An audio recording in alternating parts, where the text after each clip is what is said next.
Welcome to a special programme on the missing Flight MH370. Flight MH370 ended in the southern Indian Ocean. Malaysia's Prime Minister delivers the news that the families of the 239 passengers and crew on board had been dreading. The breakthrough came as a result of unprecedented analysis by a British satellite company. We'll be there live. And as the search for MH370 enters a new phase, we'll have the latest from Kuala Lumpur, Beijing and from Perth in Western Australia. Plus, I'll be joined by search, satellite and maritime experts for in-depth analysis of the challenges facing the investigation as it moves from rescue to recovery. That's from 7:30.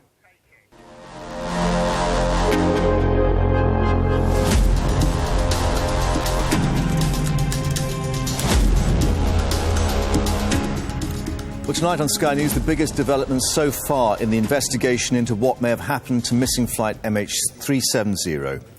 The Malaysian Prime Minister confirmed that it did come down in the southern Indian Ocean. That announcement came after an unprecedented analysis of satellite data by a British company. Shortly after, relatives of those on board were told the plane had been lost. No one had survived. Our first report tonight comes from Alex Rossi in Kuala Lumpur. It contains flash photography. Ladies and gentlemen, members of the media, the Honourable Prime Minister of Malaysia.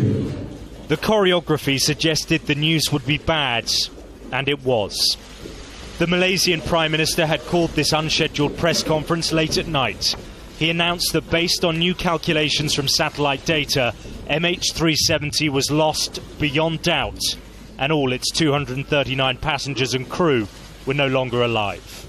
I was briefed by representatives from the UK Air Accidents Investigation Branch, or AAIB. They informed me that Inmarsat, the UK company that provided the satellite data, which indicated the northern and southern corridors, has been performing further calculations on the data. Using a type of analysis never before used in an investigation of this sort, they have been able to shed more light on MH370's flight path. Based on their new analysis, Inmarsat and the AAIB have concluded that MH370 flew along the southern corridor and that its last position was in the middle of the Indian Ocean, west of Perth. This is a remote location, far from any possible landing sites.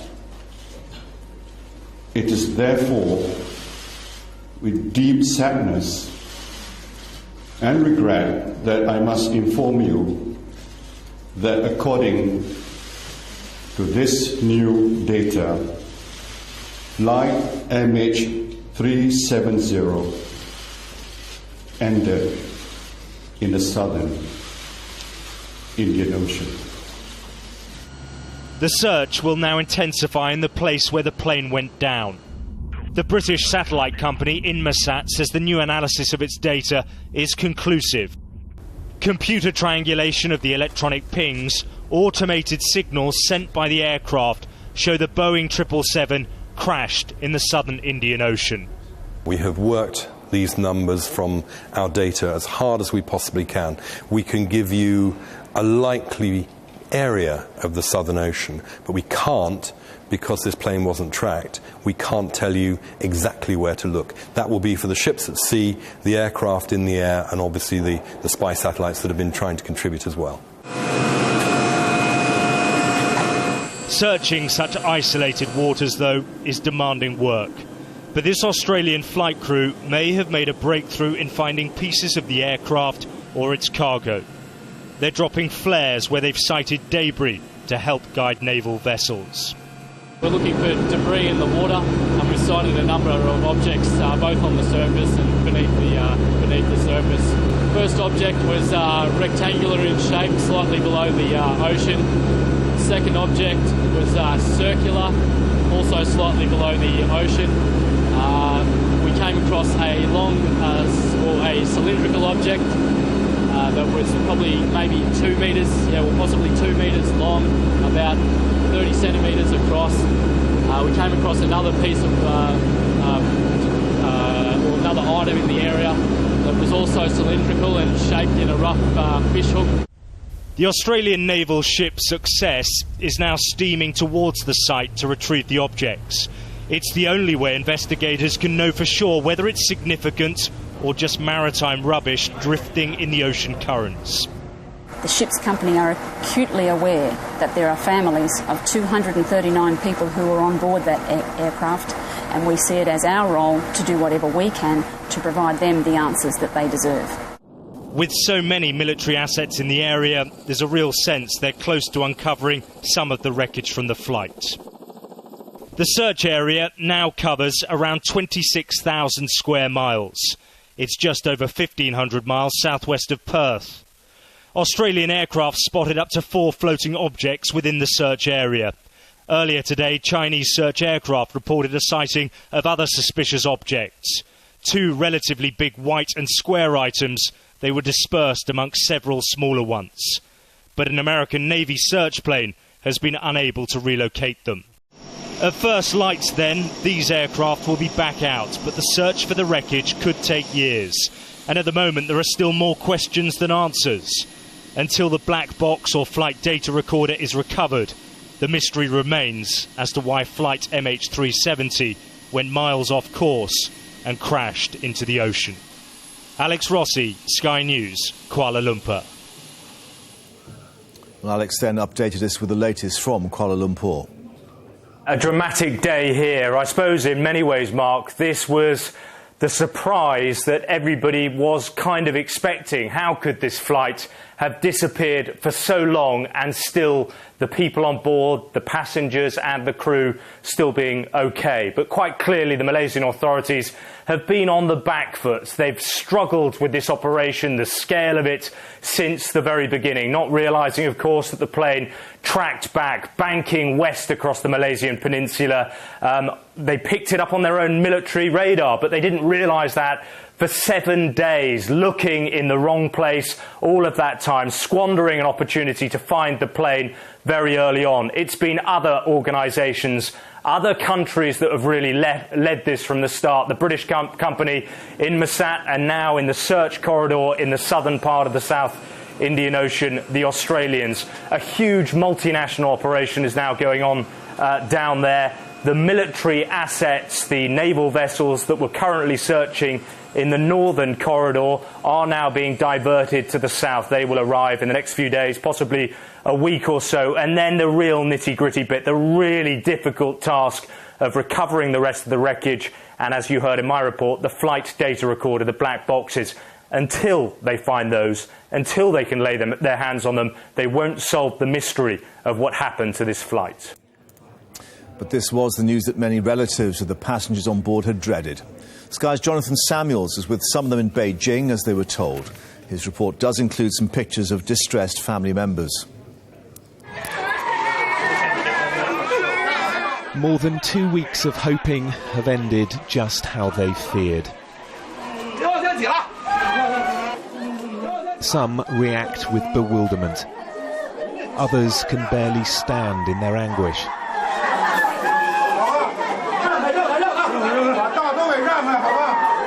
All are struggling. As they left the hotel's ballroom after the statement, a stream of grieving faces became a deluge of despair. Supported by loved ones, this woman screams that she's lost 3 members of her family: her son, his wife, and her grandson. "I beg you, it can't be like this," she cries. "That's the end of my family line." 3 generations are gone. I beg you to bring them back. The news that their relatives on the flight will never return meant some collapsed and had to be taken to hospital. For others, their pain turned to anger.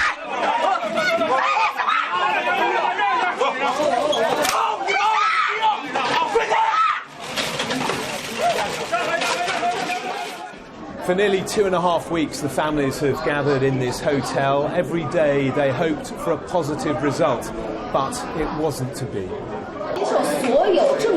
This TV reporter read the text many relatives had received.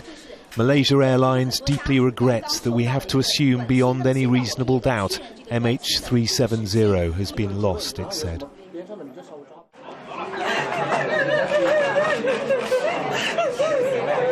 Many may now fly to Australia to be a little closer to the centre of their grief. They know their loved ones won't come back. Now they ask why and how. Well, let's go live now to Perth, the base for the Air and Sea searchers, to speak to Simon Buddha from 9 News. Simon, how does this now affect those search operations? Because clearly they've still got to recover some kind of physical evidence, debris, from the surface of the sea itself. Well, that's right, Mark. They've got to get that evidence. They've got to prove that wreckage that has been spotted, if it is in fact from the MH370, is part of what they're looking for. Now, those 2 items that were mentioned in that article, the grey or green circular item, the orange rectangular item, if they can be recovered and examined and found to be from the MH370, well, that'll be the evidence, and I'm sure families and relatives want to hear. They want to have proof that this plane has in fact crashed. Now, HMAS Success, as you said, is steaming into that region. The coordinates of that discovery was relayed from the P3 Orion back to the Rescue Coordination Centre. HMAS Success has those coordinates. They will be getting there. They've either got there overnight or they'll be getting there at first light this morning to try and recover those items. But I think, if anything, this will intensify the search in the southern Indian Ocean. In fact, there's a US black box detector on its way from America, which will help with that. But I guess the key to this is how far, if those bits of debris are from the MH370, how far they've drifted. I guess that's got to be backtracked. The currents have got to be backtracked. It's 17 days since the plane disappeared. They could have travelled hundreds of kilometres from the crash site in that time if they are from that plane. So there's a lot of work to be done yet before they find the precise location of where the MH370 went into the Indian Ocean. Yeah, clearly that the concentration now on the marine efforts, if you like, perhaps underwater, oceanographic, effectively an undersea search. What sort of kit does Australia have that could help in that particular part of the investigation? I think the equipment that the Navy has is very capable of the job ahead of it, although I'm sure this is an international effort. There are vessels from all over the world, Chinese vessels steaming into the region. Malaysian Navy will also be coming into this region. So I'm sure that they'll be throwing everything they can at trying to locate that black box and try and get some idea of exactly what happened. And that's why the American black box detector is such an important tool to be coming out of the States, because that will obviously help in that effort. But as I said earlier, they've got to find where the plane went in, and that's all to do with the currents. Oceanographers know the southern Indian Ocean is a perilous bit of ocean, and the currents run so fast through there. With wind, they could travel, pieces could travel hundreds of kilometres a day. So they could be right off the mark. If they're looking at an area 2,500 kilometres from southwest from Perth, it may be off the coast of Western Australia, and that's further away again. So at this point in time, they're still looking for a needle in a haystack, but at least now they've got the clues. They've got that data, that satellite data that tracked it all the way into the Indian Ocean and the southern Indian Ocean, and they now have, hopefully, some debris from the plane. And if that is in fact from the plane, using that information, using the data from the satellite, they'll be hopefully able to pinpoint the crash site. Simon, thank you very much indeed for that. Well, that news that the plane did indeed come down in the ocean, the most significant development in the investigation so far. As Simon was explaining, the focus now on identifying the precise location where it may have crashed and working out how it got there. David Bowden looks now at the direction the investigation will take now. So, how did Inmarsat manage to determine beyond doubt that Malaysian Airlines flight MH370 crashed into a remote part of the southern Indian Ocean, where engineers analysed the minimal satellite data they had from the so-called electronic handshakes, the pings coming from the plane. Then they compared the shape and frequency of the signals it generated, the Doppler effect, to lots of other flights whose speed, direction and altitude were already known. And by matching the two sets of data, they've been able to say where the Malaysian airliner ended up more closely. Now, you may remember that Inmarsat was able to pick up that last electronic handshake at 8:11 a.m. And if we look at the plane's original flight path from Kuala Lumpur to Beijing, then we know how much fuel was on board and how far the plane could have flown. Putting all of this information together, the search focused sharply on the area of the southern Indian Ocean. In parts of the ocean is more than 8,000 metres deep, around 26,000 feet, though in the area we now think the plane went down, it's about 3,500 metres deep. That's 11,500 feet. The currents in this region make it likely that any debris will have drifted in different directions. Now, the black box flight recorder could be thousands of feet down and anywhere in a huge area, and the debris could have drifted up to 24 miles a day. That's 168 miles in a week. A Pinger locator system has been flown in from the United States to begin searching for the flight data recorders, but time is against them. Considering that it's going to take a couple of days to get that onto a ship in Perth, Australia, and probably about at least 5 days to get it out to the site, we have less than a handful of days before the nominal battery runs out. So the only real chance is if this Inmarsat information, which has just been announced by the Malaysian Prime Minister, can be precise enough, in addition to all the other clues, to come up with a really, really tight search box. Well, today's crucial breakthrough in the investigation came as a result of pioneering work by a British satellite company. It performed unprecedented analysis of satellite signals to provide the confirmation that the flight had come down in the Indian Ocean.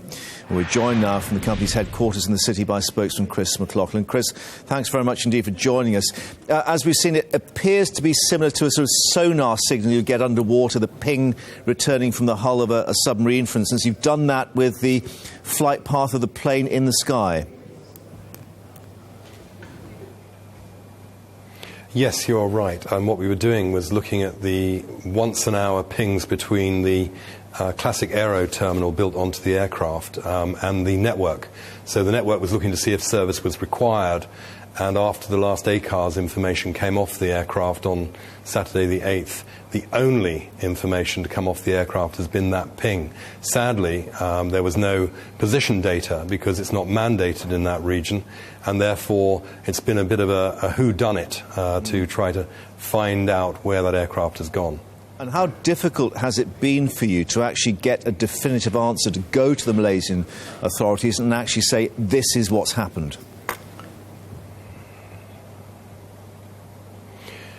Clearly, we have only been able to make a contribution rather than the definitive answer. This has never been done before. We were just using a single third-generation Inmarsat satellite over the Indian Ocean, and we were trying to use Doppler effect, as you said earlier, Doppler effect technology calculations to see whether the aircraft was moving, and if so, whether we could deduce which direction. Subsequently, what we've been doing over the last 6 days or so is looking at previous Malaysian 777 flights to build a picture of how it interacted with the satellite in its position over the Indian Ocean. And what we discovered was that the southern projected route corresponds heavily with the pings that we got off the aircraft. The northern route doesn't, and therefore yesterday we advised the air crash investigation that we believed the southern route was the right way. That was following a peer review of people in the UK space industry who looked at our technology and our calculations, and indeed working closely with Boeing, who gave us information on how the aircraft would most likely have been flying. It's been a joint effort, but yeah. I should acknowledge the work of our Inmarsat scientists. And crucially, all this data suggests that the plane was flying, straight and level, i.e. it was under some kind of control. Well, the assumption, and it's only an assumption, is that the aircraft headed south under autopilot at approximately 450 knots, which is the autopilot speed. We cannot know what happened in the last hour after the last ping. There's just no reported data. We can't know if it speeded up, dropped in speed. We can't know at what point it ran out of fuel, but we can know that last hour direction of travel. So, crucially for this continuing air and sea search now, we don't know whether it would have hit the water intact or whether it may have broken up mid-air, because clearly that would be a huge difference for the debris field to be examined. Yes, obviously that's not an area that Inmarsat has expertise in. I think it's more for Boeing to consider what happens if a plane is on autopilot and runs out of fuel. Does it plunge or does it glide? Obviously we at Inmarsat are not equipped to speculate on that one. Well, Chris, thank you very much indeed for your expert opinion anyway. Thanks for joining us here on Sky News tonight. And just to remind you that there's more in our special report on the search so far, and all of today's dramatic developments coming up later at 8:30, again here on Sky News. And also much more on Sky News for iPad, with the latest images from the air search here for MH370, the latest maps and background to the story itself. You can use that app for free if you're a Sky TV customer.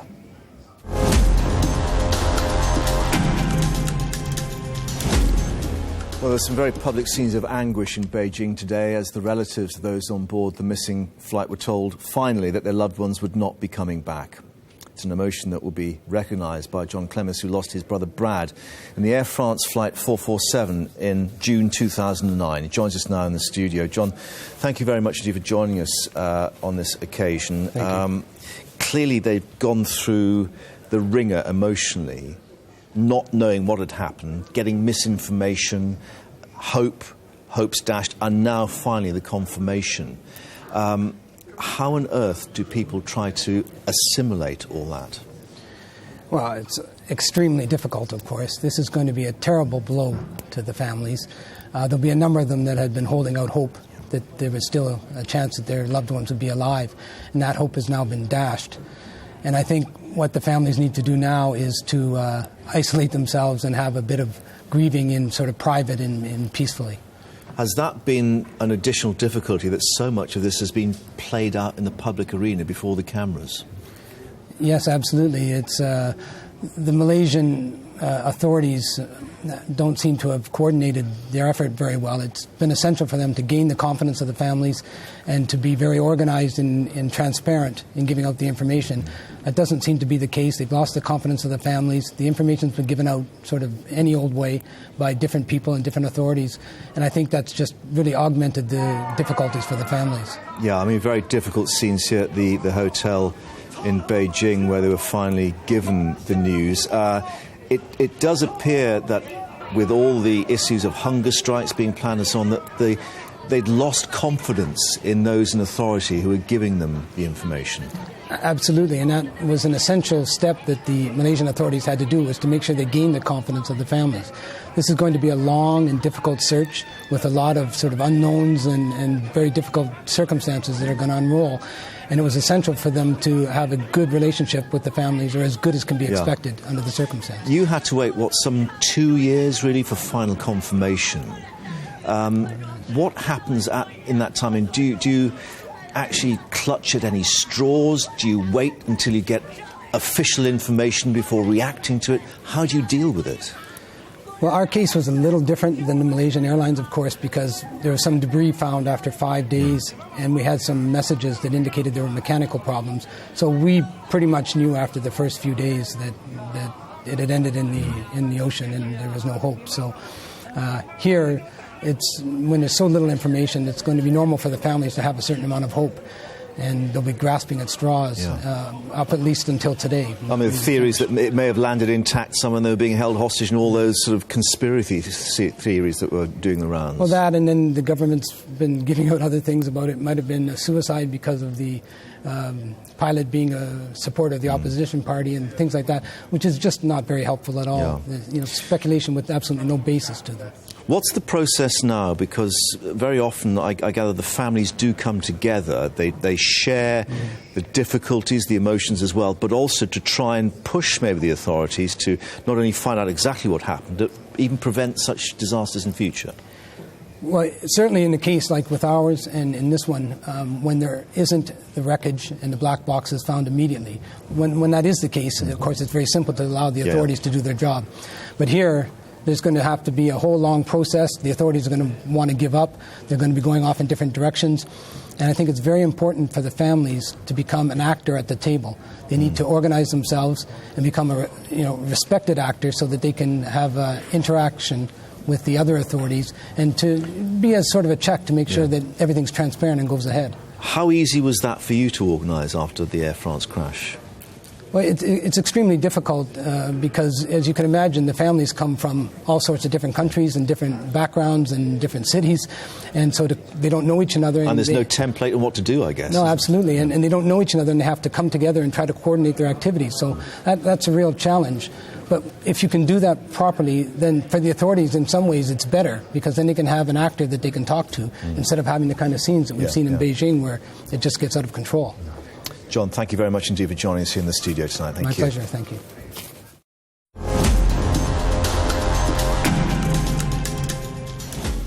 Well, today's announcement by Malaysia's Prime Minister was the most significant breakthrough so far in the mystery of Flight MH370. But it's just the beginning, perhaps, of a new phase of the investigation. Sarah Hewson's gathered a panel of experts to assess where that investigation goes and where its focus will be next.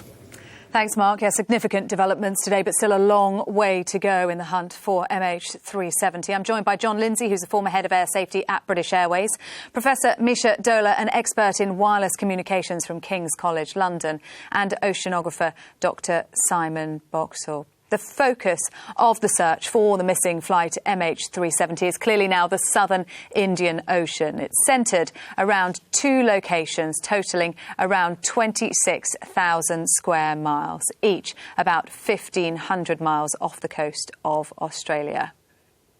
So how did Inmarsat manage to determine, beyond doubt, that Malaysian Airlines flight MH370 crashed into a remote part of the southern Indian Ocean? Well, engineers analysed the minimal satellite data they had from the so-called electronic handshakes or pings coming from the plane. Then they compared the shape and frequency of the signals it generated, the Doppler effect, to lots of other flights whose speed, direction and altitude were already known. And by matching the two sets of data, they've been able to say where the Malaysian airliner ended up more closely. Now, you may remember that Inmarsat was able to pick up that last electronic handshake at 8:11 a.m. And if we look at the plane's original flight path from Kuala Lumpur to Beijing, then we know how much fuel was on board and how far the plane could have flown. Putting all of the information together, the search focused sharply on this area of the southern Indian Ocean. Well, let's talk a little bit more about that development today with Professor Misha Dola. Why has it taken so long for the satellite information that we've had to be analysed, to be able to give us this decisive point that it did come down in the southern Indian Ocean? Well, Inmarsat had the satellite information from their satellite, which is probably somewhere located here, all the time. The engineers have been crunching the data from day one. I think day two they already figured out it must have been the arcs, which we have seen later on, passed on the data. Later more experts came in, flight experts from Boeing itself, to calculate really the possible flying time. They started to crunch the Doppler data actually, so that allowed them to compare the signatures, so they knew it hadn't gone actually to the north. They suspected... But I mean, even up until yesterday, they were still searching in the northern corridor, weren't they? It's only today that we've been told definitively it did come down. So I'm not sure we can put it on Inmarsat. I think Inmarsat probably knew with the high reliability that's gone south for quite a while already. So you may want to leverage this back to the governments and to the search organisations. How accurate can they be from the data that has been analysed, all of that information that's been crunched? How accurate can they be about exactly where that plane did come down? If you look from outer space, it's very exact. Now, as you come down to Earth, it's becoming wider and wider. So the search area, clearly the satellite precision, what they could work out is plus minus 100 kilometers, which is just still a very big area to search in. Who was involved in this? You were saying that Boeing was involved, John Lindsay, so the airline itself involved, and they were comparing other airline information. They were also looking at the fuel consumption on the plane. Absolutely, that would be fundamental. Having got this range arc, this circle, both to the north and the south, then that gives a line with certain width on the map or on their charts. But to determine how far down that arc the airplane may have travelled, then they will have crunched the data on that to see what its endurance would have been from the point that it turned off its original track, the likely fuel load, and the altitude that it was flying at, the wind at altitude, and then they would be able to create a bracket on that arc which says this is the furthest extreme and this would be the nearest extreme, and so it then refines that area. Still a very big area. And Misha, we know there's been a lot of criticism of the Malaysian authorities for squandering opportunities, for being too slow to respond to the information. Their justification is that actually this level of information wouldn't normally be relied on. We've got so little to work with. So how significant is what Inmarsat and Boeing and the others have been doing? Well, I think that it's probably the most significant piece of information they had, actually, to be honest, because transponders were off, they're off the primary radar area, voice comms was off, ACARS was off, so there's a lot of stuff which was not responding, either, been switched off or really there was a technical problem. So the satellite ping was actually really the best data they had. So they should have relied on this really from day one much more. So they should have used that information more quickly. I presume they have used it, but because there's so much uncertainty from different angles, they worked through a probabilistic model, I would presume, and the probability it had gone north was not zero. Yeah, so you still would, because operationally they're two different crews, there's totally different equipment which is needed to look in an ocean or look over land. There's no harm in replicating this, frankly speaking. But I think we had the indication all the time it's gone south. OK, so that development today establishing that the flight did end in the southern Indian Ocean. Now they need to locate that missing aircraft. As we know, there have been various reports of debris in that area and a huge search operation going on. So what kinds of planes have been involved in the search so far? First of all, we're looking for a Boeing 777 airliner. It's very popular with a number of airlines across the world as a long-haul jet. The planes that are searching for it include the P-3 Orion. It's been around since the 1960s. It's very good at flying low, skimming the surface of the oceans, looking down for objects. Of course, it can also fly all the way there and back, but it can only spend a couple of hours on station. They've also got a state-of-the-art P-8 Poseidon. This American plane has only been going for a couple of years. It's an anti-submarine detector, so it can look beneath the waves. That is, of course, crucial because some, if not all of the wreckage will have sunk to the bottom of the ocean. There are also non-military planes operating out there as well. There are two Bombardier Global Expresses. These are executive jets, if you like, but they are intercontinental. The key here is that they can fly a long time. And if you fly them over with people looking out of the window, they might see some debris as well.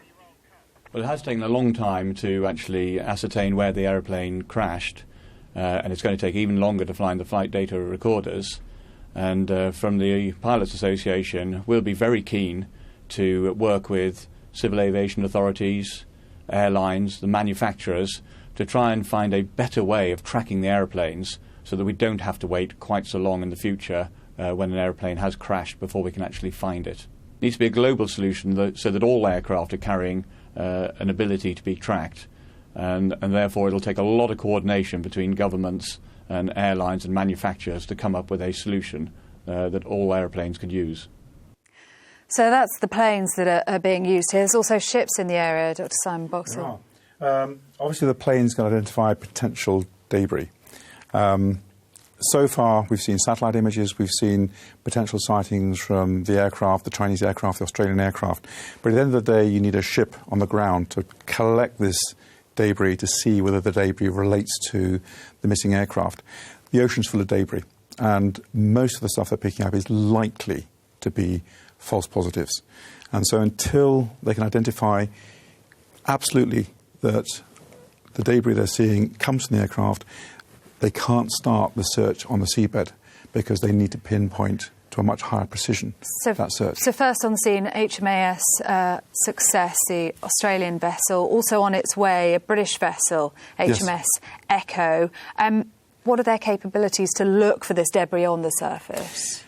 Primarily, to start with, they're using visible signs. So it's human search? It's human search, and it is doing a very detailed grid pattern based firstly on what the aircraft has seen so far. The Australian aircraft also deployed buoys, and those buoys will transmit locations. And hopefully they'll go with the flow, hopefully with the debris that was seen, and it will help the ship focus in on that debris. John Lindsay, the debris that was spotted today, the Chinese talked about seeing a suspicious white object. The Australians saw several objects of different shapes and sizes. What do you make of those sightings? I would say that it's positive that there have been so many bits of debris now sighted, but as Simon was saying, that there's a lot of sort of flotsam and jetsam out on the ocean, and really it requires a ship, as Simon says, to actually get hold, to touch one of those pieces of debris, bring it on board, and then examine it minutely and see what its identity is, whether it actually came from the aircraft in question. Presumably, Misha, satellite images still being analysed to try and pinpoint areas where there might be debris. We've already had several images over the past week or so.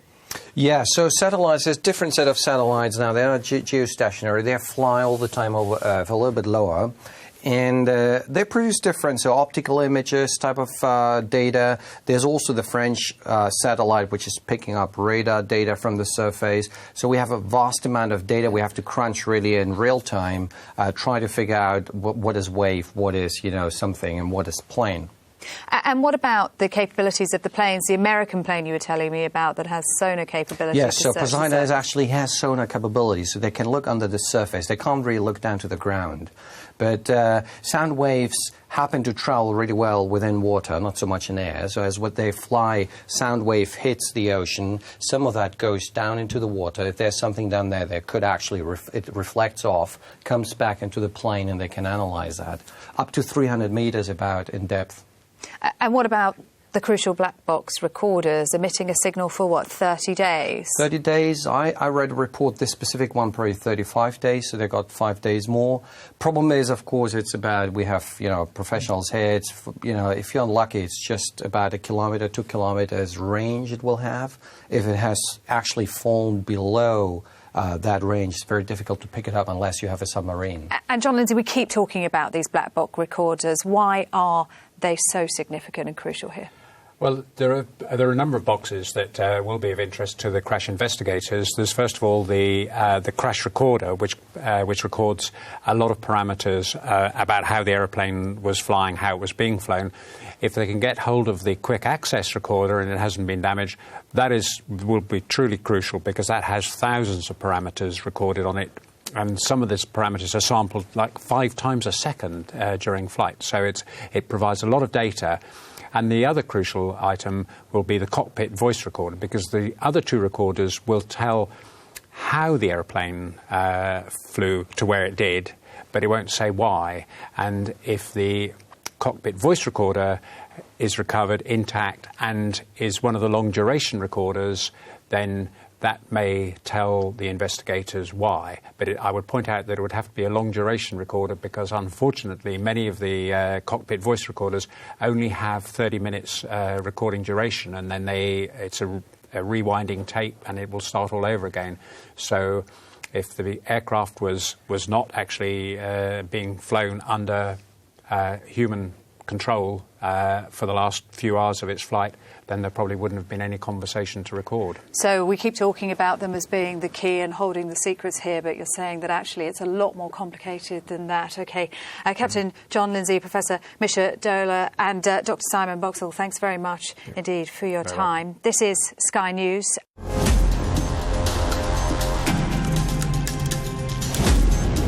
Welcome back to the Situation Room. The search for missing Flight MH370 is now heading underwater.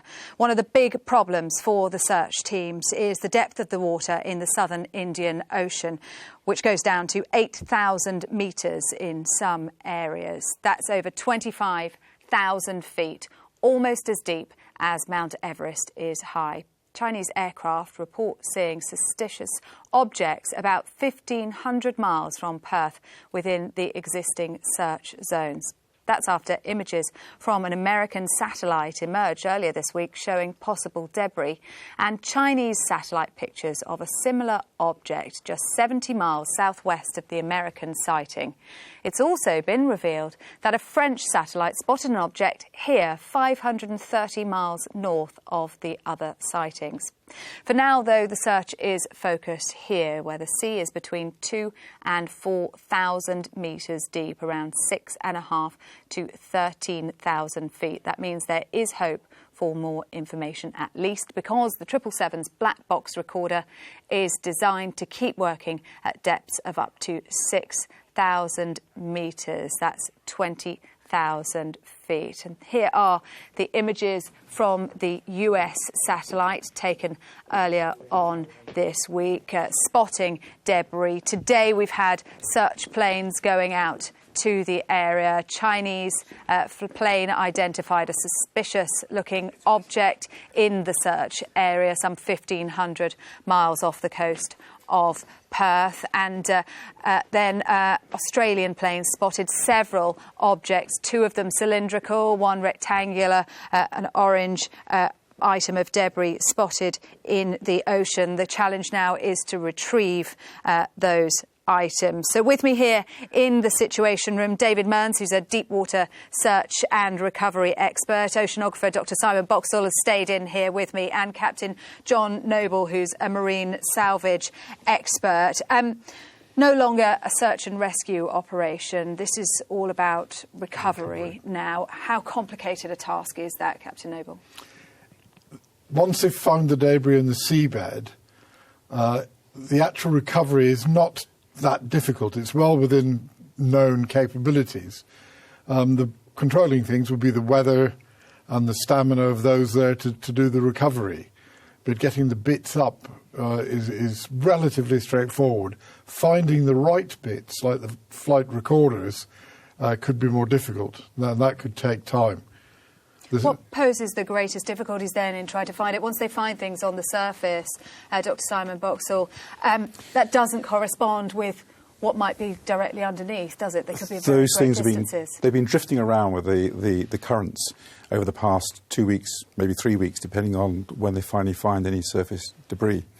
And so trying to backtrack that to where the plane might have gone in, the area of impact is still very broad, about the size of the North Sea, and trying to narrow that down is very difficult. And as time goes on, any debris found at the surface becomes more and more dispersed. It becomes more and more difficult to work out where the bulk of the wreck will be on the seabed.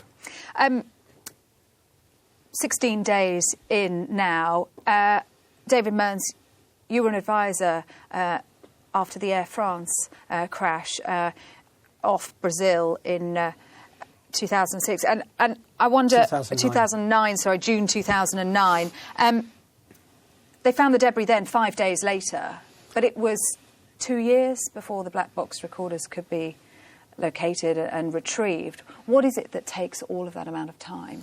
Well, that took a lot of time because actually they were searching in the wrong place.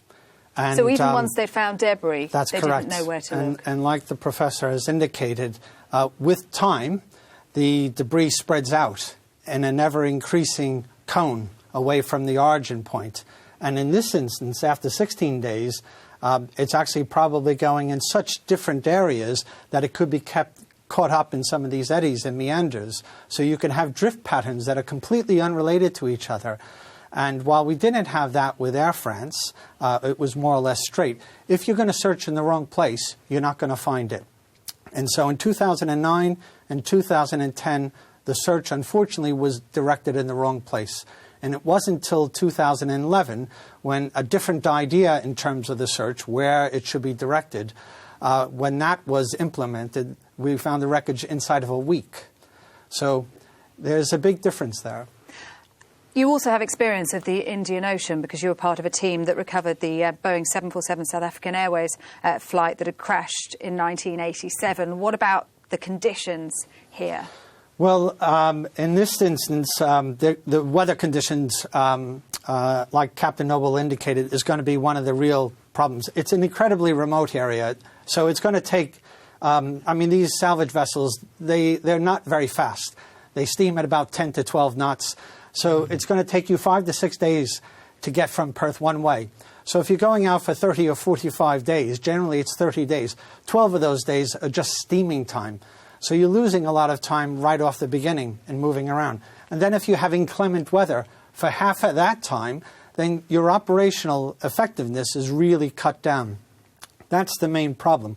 We didn't have that problem so much on the South African project because we were only a day out of port, and it was far further north. It was just off the coast of Mauritius. So the location of this is complicating factors. It's about, if you were going to lose a plane in an area that you didn't want people to find, this is probably the best place in the world to pick. Yeah, what is there?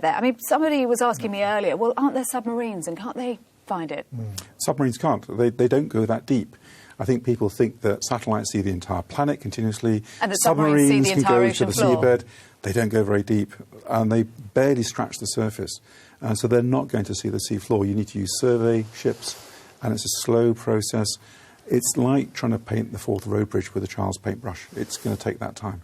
What kind of tools will be used on the ocean floor, Captain John Noble? Well, they will use remote-operated vehicles with a side-scan sonar capability, and they will have to analyse that information, which will be very slow. And we do have to remember that the seabed, as has been pointed out, is not flat. So it's like Mount Everest and the Alps combined, if you can imagine the hillsides there, and then trying to find small bits of debris. So it is an immense task. And this is a recovery operation. They're looking for wreckage, but they're also looking, aren't they, David Mearns, for the bodies of those who are on board, and for the families who were given that news today. They are desperate to get their loved ones back. That's correct. And I was just speaking to the brother of somebody who was lost on Air France, John, and John Clements, whose brother right. Brad died. And some of my friends were actually involved in the recovery of those bodies, and he wanted me to make sure that they knew how much the families appreciated. He said the moment we actually heard that the wreck had been found, they celebrated, and even though that doesn't seem quite, they're reliving this personal tragedy, but that gave them the moment that they could actually get somebody back to bury them. OK, David Mearns, Dr. Simon Boxall and Captain John Noble, thanks very much indeed. Thank you. Thank you. So confirmation from the Malaysian Prime Minister that the flight has come down in the southern Indian Ocean. The announcement coming after unprecedented analysis of satellite data.